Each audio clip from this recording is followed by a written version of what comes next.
Okay, good. So recording again. I'm going to take away. I'm called Martha Wright at the moment. I'll just change that.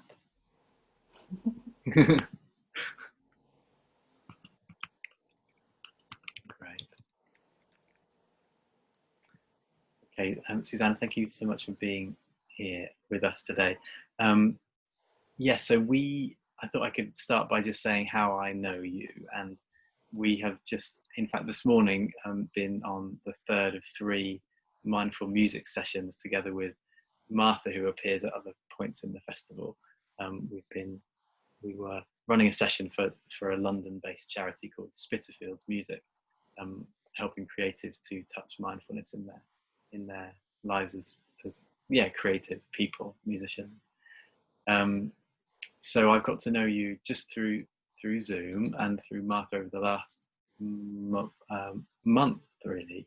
And yes, I've had the pleasure of introducing you in each of our sessions. We've done it very Plum Village style. We've introduced each other. And in my research on you and your practice, I've learned that you've always had a love for music. You were in a band, in a trio called the Maram Trio, and then you studied music, and then I'm not sure if I'm getting this quite in the right order, but you developed a passion for mindfulness and for listening, for deep listening, and went on to turn that into a project whereby people would get together, musicians could have a space where they could get together and led by you and other facilitators as well, learn about what mindfulness and music means together. Yeah. And then also there's a personal story which we'll touch on today, which is the reason that you wrote, composed some of the songs and the music that we're going to hear today. How did I do there, Susanna? Yeah, well done. Great. Yeah, yeah. As a musician, I just found over the course of the past 20 some years that mindfulness practice not only touched me as a person, but also in many ways as a musician. And in my teaching of piano teaching and workshop teaching, and in my writing of music and my listening to music and playing the piano. So mindfulness practice has kind of sneaked in into all these areas of my life without me even noticing at first. And then when I did notice how, for example, being more embodied makes a huge difference in my playing of the piano, and how feeling more present with my piano students allows for a different kind of flow in the lessons. When I did notice, I became really intrigued and curious, and was wondering whether mindfulness practice could be of help for other musicians. And so I've circled around this theme of mindfulness for musicians in many kinds of ways as an educator. So I put on my first Sounds and Silence retreat in 2012, and that was to try out some of these things on musicians or with musicians. In the UK, is that? Yes, that was actually here where I live at Findhorn. Yeah. And we had, I think, something like 14 people who came, both trained musicians. There was a Suzuki piano teacher, there was a Japanese concert pianist, and there were some people who self-confessed were not musical. And they phoned me beforehand, one lady, and asked whether she could come. So it was open to everyone who would like to make sounds and listen to sounds. And so it was ended up being a very diverse group, and we explored mindfulness practice together and intuitive music making and deep listening, a lot of it outdoors. How, And how much of that was based on the Plum Village teachings, would you say? yes, it was based on the Plum Was Village was it teachings. okay? Yeah. Mm. Yeah. And also on deep listening, Mm. as developed by Pauline Oliveros and her community. I had been on a deep listening retreat with her in 2005, and so that work has also influenced my work very much. And I later, much later, only 2 years ago, I trained as a deep listening facilitator as well. But then already in 2012, the deep listening was very much on my radar, and I shared that with people as well. What's the process of training with deep listening? I wonder if you could describe what it's like to train as a deep listener. Yeah, it's very much about listening at all times, Mm. where we might hear but screen out a lot of what we hear, and then to reverse that and receive all the sounds that are there, Mm. and then that becomes a meditation to receive all the sounds that are there without labeling them. And then Pauline Oliveros developed lots of deep listening practices and pieces where maybe you remember sounds from your childhood, or yeah, you the body is important. So we listen, we do full body listening, Mm-hmm. and we listen for the resonances of sounds in the body, and we also work with the energy of the body. In a deep listening session, we would do a few loosening and qigong exercises to become more fully embodied, yeah, to be have some mindfulness of the body. And then of course we sound also together, and we listen to our own sounding, and we listen to the sounds that others make. So there's many interesting deep listening pieces that were composed to bring our attention to sounds in all kinds of different ways. Mm. It reminds me of a friend I had who was an opera singer, and they said that in their training they were told that your whole body is the instrument, and so everything's resonating. Yes, I found very beautiful. yeah. Yeah. Mm. And um, we're going to hear some of your music today, and I wondered, could you say a little bit about that? There was three of you, wasn't there, in that band? Yes, Marama Trio. Mm. People often struggle to pronounce it. Marama Trio. Marama is a word from the Maori language, and it means moon. And Um, how did that come together? I was I had the good fortune to travel in New Zealand in '96, Mm. and it was my one big travel I had the chance to do. And when I was wandering around in Auckland, there was a street sign that was called Marama Avenue. Mm. And I just loved the sound of the word Marama. It's so beautiful. Mm. And I also have a song on a piece on the CD which is called Marama Avenue, which I took as a symbol for maybe for the traveling into the unknown. The moon, I guess, is somehow mysterious, and it waxes and wanes, and yeah. So Marama Avenue is I guess about embracing the unknown Mm. in our life's journey. And yeah, just the sound of Marama is my rudimentary Maori. I was and still am very keen to learn about Maori culture. There were many things I learned that touched me very deeply. And I, at one point, had a show composed from slides from my journey and from readings from Maori people's writings and my own music, and these things weaved together. It was called Aotearoa, the Land of the White Cloud, Mm. many years ago.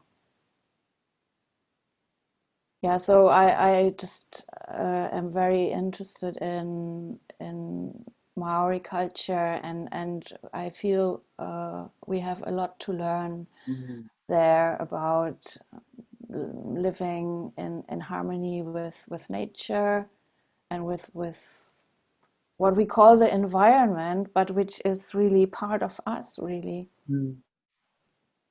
So they live, as I understand, quite yeah, an embodied sense of into being teachings. I think that's what my experience has been. I had one beautiful autobiography of a woman, Maori elder, and Mm. she told the story how she went collecting shellfish with her grandchildren, and she kept throwing some back into the sea, and only some of it went into the bucket. And the grandchildren said, "Granny, why do you do this?" And she said, "Well, we need to share with the spirit of the sea. We only take what we need, and we give back the rest." And that was something that touched me very deeply at the time, and still does. Yeah, yeah, that wisdom can be, yeah, sown, seeds sown in the children that marry adults of tomorrow. Mm. And so the album that we're going to be listening to a few songs from, um, that was, when was that composed? Actually, the songs stem from probably over a decade. Mm. So the album came out in 2009, and it's old now by standards of Mm. music business, but I still love it a lot. I still love the music, and I guess some of them were written in the 90s, Mm. and some of them were written for the album in 2000, and yeah, from 2005, 6, 7. Mm. You picked two tracks in particular to listen to. Could you tell us, maybe just pick one of those and just talk about that? So one of my favorites, although they are all favorites, but one of my favorites is Magie de la Pluie, The Magic of Rain. And it's quite a long meditative track. And I had always wanted to record the rain Mm. and have that as a backdrop to a piece. I love the sound of the rain. I find there's something entrancing about it. And I did record the rain, and although I live in Scotland, the rain is actually German rain on this track, including the pigeon that you can hear. I recorded it in a friend's garden. Mm. So northern German rain, and the piece is very soothing, I find, and I I muffle the piano strings. So it's recorded on a grand piano, and I have one hand inside where I muffle the strings and play on the keys with the other hand. So it doesn't really sound like piano. It sounds like, I don't know, it sounds different. And yeah, I wanted something really simple for the piano, because the piano can be such a virtuoso Mm. instrument, and I've never felt drawn to virtuosity. I actually like simplicity, Mm. and so this is a very simple piano part, but it's I think it's a 7/8, or it's an uneven time signature. It was not so easy for my collaborators on saxophone, and Anya on saxophone and Jens on double bass, to get into that groove. So it's simple with a twist, one could say. And then in the middle part where we improvise, the other players also use what is sometimes called extended instrumental techniques. So the double bass player Jens, he uses drumsticks on the different parts of the double bass, and Anya on saxophone, she makes sounds with the, don't know how you call that, the keys, I think it's also called on the saxophone, Yeah. and with a breath. So we were playing with all kinds of sounds basically Mm.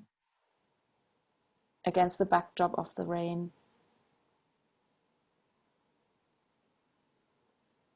Just imagine the song fading in there. That'd be a nice point to put that in. Yeah. And the other one was Lullaby, wasn't it? Yeah. Yeah.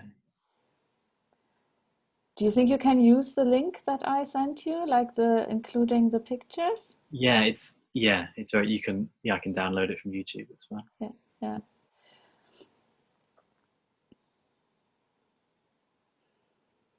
So the lullaby, in that incarnation that you get to see with the images from Scottish landscapes, that has a special story.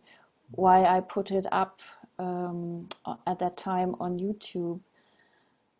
So maybe the reason why I made this album in the first place was it came out of a difficult time in my life in 2005. So 15 years ago, I lost a very dear friend of mine and ex-partner. He died from suicide, and that was, of course, a huge shock and trauma. Mm. And yeah, there is one song on the album which is called Beyond Gone, that came out kind of soon after, and it's like a conversation with my friend. Mm. It was like, I remember the feeling, I have to talk with him. His name was Howard. I need to talk with Howard, and I need to do this through the piano. So I Oh, sat down by the piano, and although my intention, there was no intention of making a piece, but still somehow I felt inspired to record this. And it was an improvisation, of course. I mean, if you want to call it that, it was a conversation. And and then I had this conversation. It was very meaningful, and and then I forgot about the recording. And then I just found it again 2 months later mm. and listened back to it, and it felt, wow, this is very deep, but also it's lovely music. I mean, lovely doesn't really describe it. It's quite raw, Mm. very deep, and so I felt actually I'd like this to become a piece. So I sat down and wrote what I played, wrote it down. I transcribed the improv so that I could play it again. Mm. And then it had the name that came up was Beyond Gone, Mm. which is a phrase from Stephen Levine's beautiful book Who Dies, which Mm. I read at the time. And in context to the book, what does it refer to? What's the... Not sure I remember now, it's so long ago. Okay.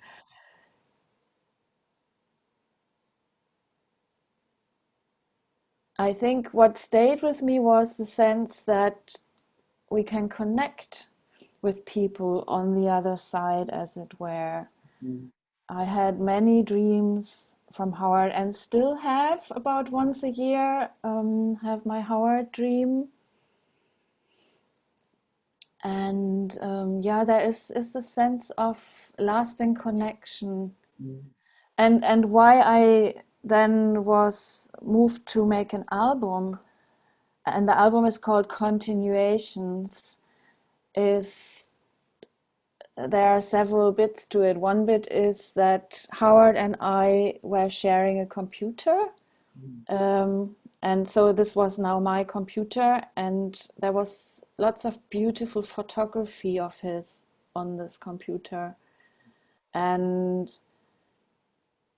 and then I heard a talk by Thich Nhat Hanh at one point. I went to Plum Village for a winter retreat to soothe my pain and to be held in community in a good environment, to grieve and to make sense and to come through the shock. And Ty was asked a question about suicide, and what he said was, when someone takes their own life, they don't continue very beautifully. How was that to hear? And on the one hand, I felt he's right. There is a mess. There's Howard had children, two now grown-up children, and and so there is that legacy of, in the moment it was devastation. And but I also felt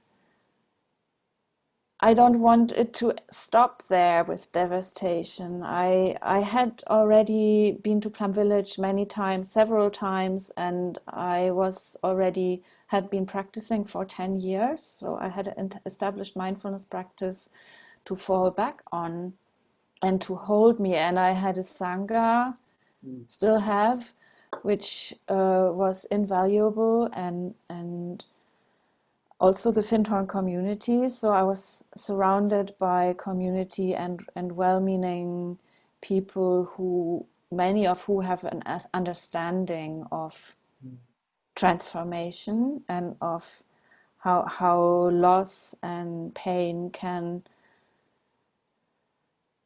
be held and embraced, and through that eventually become the compost for a rose to grow, so transformed into something else. And so I was practicing and journaling on a daily basis with my grief. And I felt at the time, I wrote some poems actually. And when I read these poems now, I find it quite intriguing and touching how this grief actually brought me closer to life. Wow. Okay. So just to be in very good conditions to allow that grief, and knowing it won't overwhelm me because of the practice, because of community. So I was able to hold that grief and yeah, allow it the time that it took, and it took probably 4 years or so to be transformed. And that was a very, very, looking back, it was a very, very powerful experience to, yeah, to live with this grief. And of course it was not all plain sailing. I remember there was anger at times, and I would go running in the dunes and discharge some of that energy. But I never felt cut off from life or depressed or numb, for which I am very grateful. It was as if that, You didn't feel that during the whole time? no, it was like as if the grief and the ability and the conditions that were there allowing me to be with this grief, have this grief part of my life, yeah, propelled me deeper into life rather than the opposite. Did you have views about suicide before this happened, and have they changed? Say again? I wonder whether your relationship to suicide before this event, whether and how you experience it now, being someone who's been through that in such a deep way. I wonder if that's changed at all for you.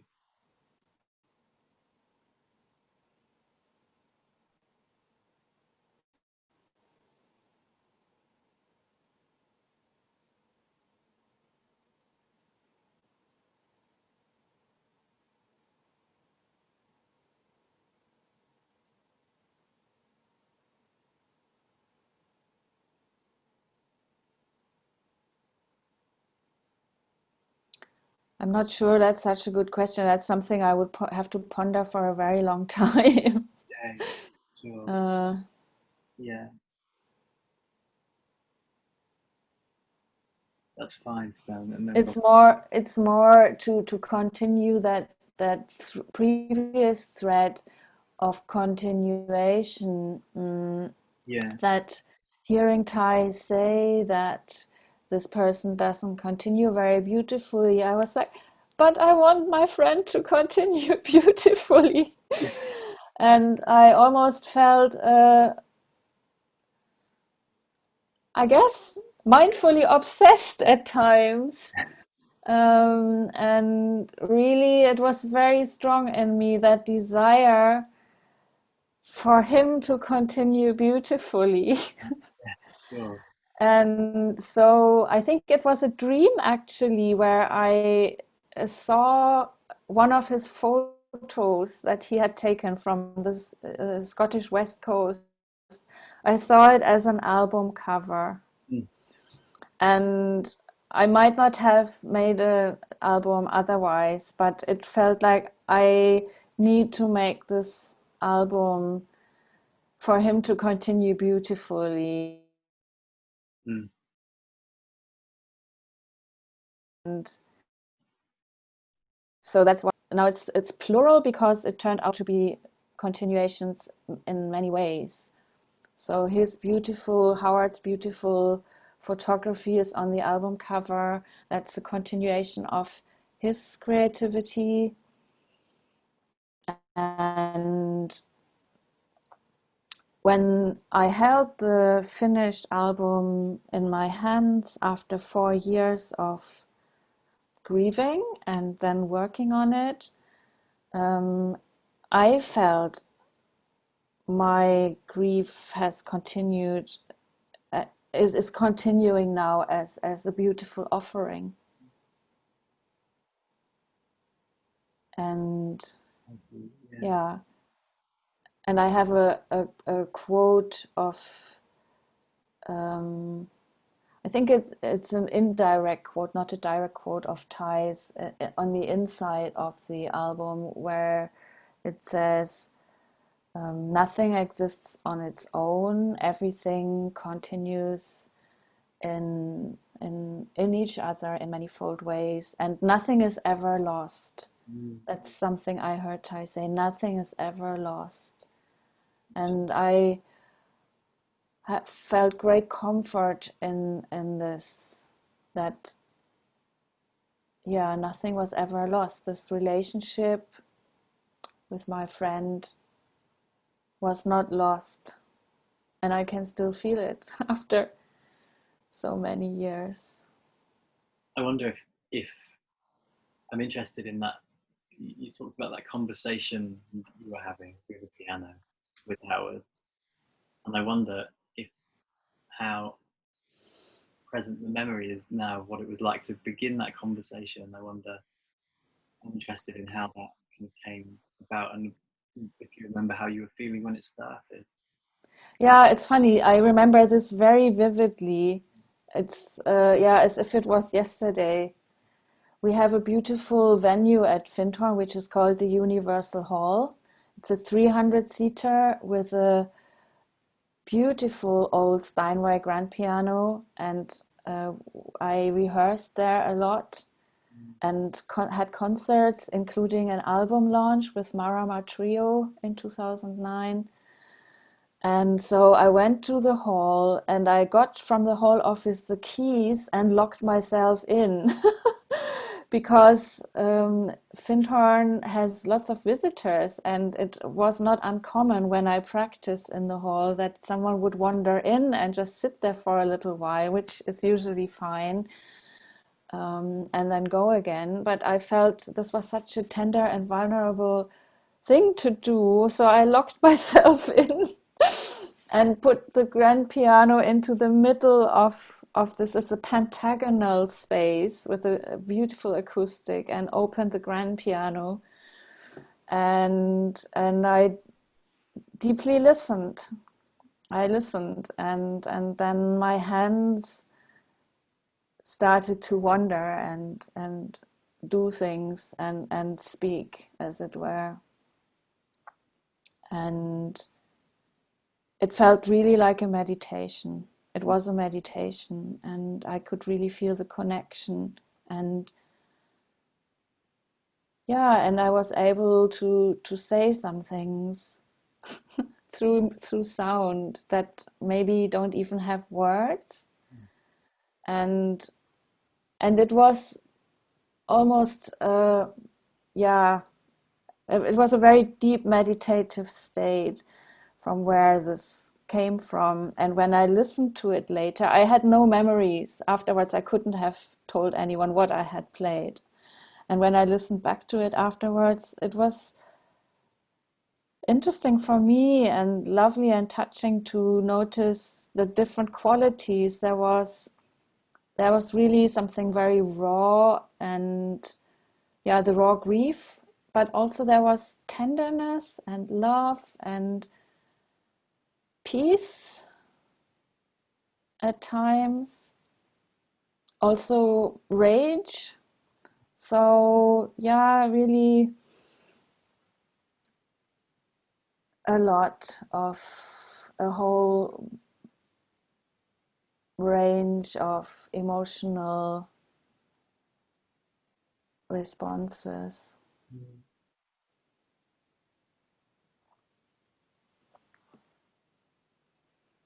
I was telling you earlier that I was a volunteer with the Samaritans for 10 years, um, and actually took a sabbatical to go and spend some time in Plum Village.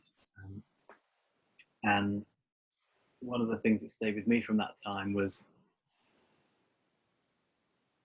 kind of how difficult it can be for someone experiencing thoughts and feelings around suicide to express it to those closest to them, because it might worry them, and also just how much of a taboo it really is in our society. And I don't know actually whether that's to do with suicide. I think that's maybe to do with death, actually, and or ideas about death. And yes, I know for me that the idea of continuation, it spoke very much to an unmet conversation around people passing. And yeah, so I found it very, yeah, very touching to hear your. But in some ways, it feels very. I mean, I don't know if it how accepting it was for you, the situation, but certainly to to take what was, I'm sure, heavy emotions and turn them into something creative. Um, and as you say, a conversation beyond words. Yeah. Yeah, there was one inspiration in particular that helped me a lot, and that was a book that came to me through a friend who said, "Read this." And it was a German book, so I looked up recently. It's not been translated into English. In German, it's called "Ich sehe deine Tränen," which means "I see your tears." And it was written by a German Greek psychologist who now does lots of workshops on grief and grief counseling. And now it's a little bit more common, but 15 years ago that was not common at all. As you say, it was very much a taboo. I was at times outside of my Sangha, I felt quite alone because it was almost too big to name suicide. and it was not something that could be talked about in even in my own family. Mm. Yeah, I did feel quite alone, but then I had community in various ways. And this book inspired me because he did a scientific study, or maybe he quoted scientific studies. Don't remember the details, but he found that there are pockets in Greece of ancient villages who have ancient rituals around grief, who who come together when someone dies and who use their voices to express. There is the Celtic ritual of keening with the voice to express grief, and they seem to have something similar there. But it all happens in community, and even several years, every year on the anniversary, the community comes together to celebrate, to connect with this person on the other side, as it were. And he found that in these communities, small villages, people have significantly lower rates of heart diseases, of cancer, and so they are healthier. Yes. Which And that made such an impression on me that I felt so inspired to claim my grief and to find ways of expressing it. And I had wonderful friends who put up with me, who were there. And because no doubt that brings up feelings in other people as well, um, and who went through it with me. And and so that was very strong for me after reading this book, that I felt not only I want to claim these feelings, but I also want to, for us collectively as a community, as a society, um, that there is a place for grief and loss, and that we together we learn ways. And of course mindfulness is a wonderful way of holding and together in community, holding grief, and so that it can eventually transform.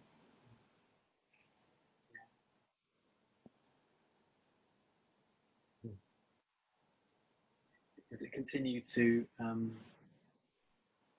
be a part of this ongoing conversation um, with Howard? I wonder how that is now. What's how is yeah. It's very sweet now and has been for a number of years. Mm. And yeah, I feel the connection, I feel the learning I had, and the good times we had are in me. And yeah, it's just part of who I am now, this experience. And also it's part of my the resilience I learned. That's has been such a strong experience to know that I'm able to hold strong emotions because I had to in some ways, and had good conditions to learn. And yeah, so I guess there's mainly gratitude and a real sweetness. Mm. And I wouldn't be surprised if there came up a little rainbow outside at this point in time. Yeah, it's real, this connection, and it's love. Mm. Thank you so much, Susanna. That feels like a beautiful place to conclude. Actually.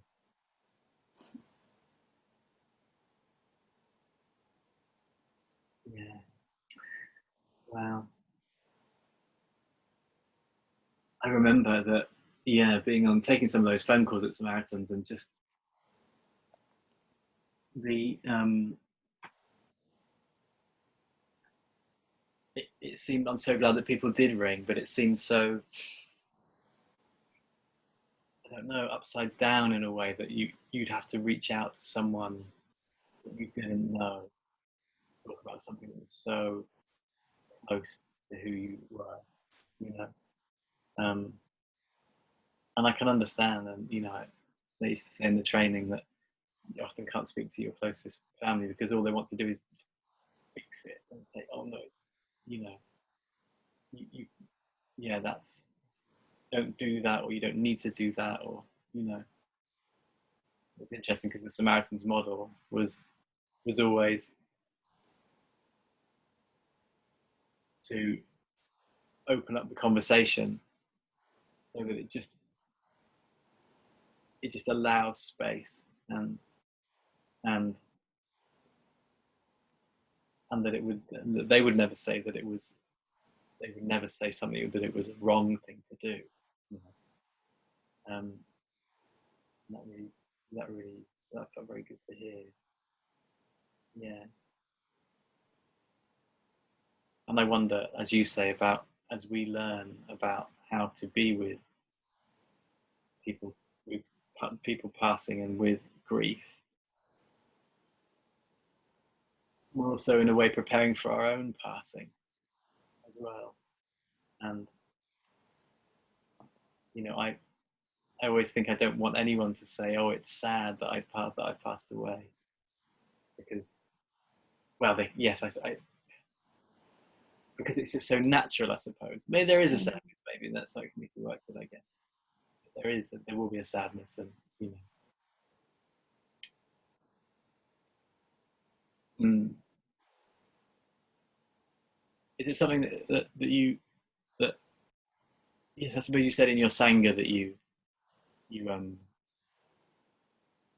it's held the ideas around death and dying are held. Is it something that Findhorn also look at in a way? I don't know if that's something that.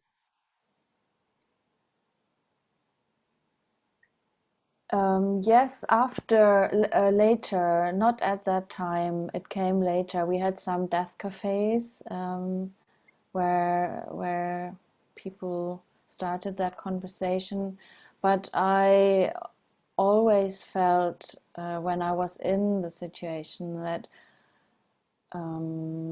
it was okay to be public about things if I needed to. I remember on two occasions I wrote something in the community newsletter, the Rainbow Bridge, about how I was doing, and it was always people responded in wonderful ways. People then approached me, and in passing by, people I might not even know very well, and just from saying hello, and said they would like to send me Reiki. Was that okay? And they would like to send Howard Reiki, and I found little cards of people expressing, yeah, their compassion, really. So it was just so helpful to feel not alone, Mm. and to also to feel seen. I think that's the title of this German book, I See Your Tears.